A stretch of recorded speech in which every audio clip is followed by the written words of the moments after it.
Shalom, hari ini kita akan renungkan 1 Korintus pasal 12.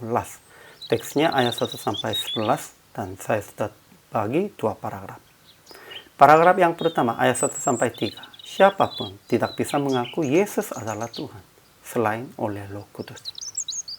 Paragraf yang kedua ayat 4-11. Semua karunia Roh diberikan oleh Roh Kudus kepada jemaat masing-masing dengan lupa-lupa pelayanan sesuai dengan kehendaknya. Kesimpulannya, Paulus menjelaskan tentang karunia-karunia Roh supaya jemaat Korintus memahami dengan benar. Dia berkata, akan siapapun tidak bisa mengaku Yesus adalah Tuhan selain oleh Roh Kudus. Maksudnya, semua orang percaya dibimbing Roh, kemudian berkata karunia Roh macam-macam. Karunia untuk berkata-kata dengan hikmat, karunia berkata-kata dengan pengetahuan, iman, karunia untuk menyembuhkan, kuasa untuk mengadakan mukjizat, karunia untuk bernubuat, karunia untuk berkata-kata dengan bahasa Roh, karunia untuk menafsirkan bahasa Roh, dan lain-lain. Tetapi Paulus menjelaskan ini, semua karunia Roh diberikan oleh Roh Kudus kepada jemaat masing-masing dengan lupa-lupa pelayanan. Jadi, tidak usah bermegah tentang lebih baik atau lebih tinggi. Ajaran tentang Allah. Pertama, Roh Kudus menguasai semua orang percaya supaya mereka mengaku Yesus adalah Tuhan. Kedua, Roh memberikan karunia Roh kepada jemaat masing-masing dengan lupa-lupa pelayanan. Ajaran tentang manusia. Pertama, Paulus berkata, akan siapapun tidak bisa mengaku Yesus adalah Tuhan selain oleh Roh Kudus. Kedua, kepada tiap-tiap orang dikaruniakan penyataan Roh untuk kepentingannya bersama.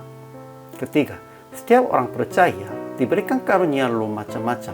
Karunia untuk berkata-kata dengan hikmat, karunia berkata-kata dengan pengetahuan, iman, karunia untuk menyembuhkan, kuasa untuk mengadakan mukjizat, karunia untuk bernubuat, karunia untuk berkata-kata dengan bahasa Roh, karunia untuk menafsirkan bahasa Roh, dan lain-lain. Keempat, tetapi Paulus menjelaskan ini, semua karunia Roh diberikan oleh Roh Kudus kepada jemaat masing-masing dengan lupa-lupa pelayanan. Aplikasinya, pertama, jangan merasa malu sekalipun tidak jelas karunia Roh. Sebab siapapun tidak bisa mengaku Yesus adalah Tuhan selain oleh Roh Kudus. Kalau saudara-saudara semuanya sudah mengakunya dengan benar Yesus adalah Tuhan, ya itu maksudnya sudah Tuhan Roh Kudus menguasainya saudara-saudara. Dan itu juga maksudnya sudah ada Roh Kudus di dalam saudara, dan itulah juga sebagai karunia Roh. Kedua, kepada tiap-tiap orang dikaruniakan pernyataan Roh untuk kepentingan bersama. Jadi, tidak usah bermegah dengan karunia Roh apapun. Sehingga PR praktiknya, jelaskan akan Roh Kudus tetap menyertai semua orang percaya yang telah mengaku Yesus adalah Tuhan. Kalau sudah kita mengakunya, ya Yesus adalah Tuhan, ya itu sama sepertinya sudah dapat karunia Roh. Sekalipun tidak jelas, karena Roh Kudus sudah menyertai, kalau perlu, pasti Roh Kudus akan memberikan karunia-Nya yang secukupnya.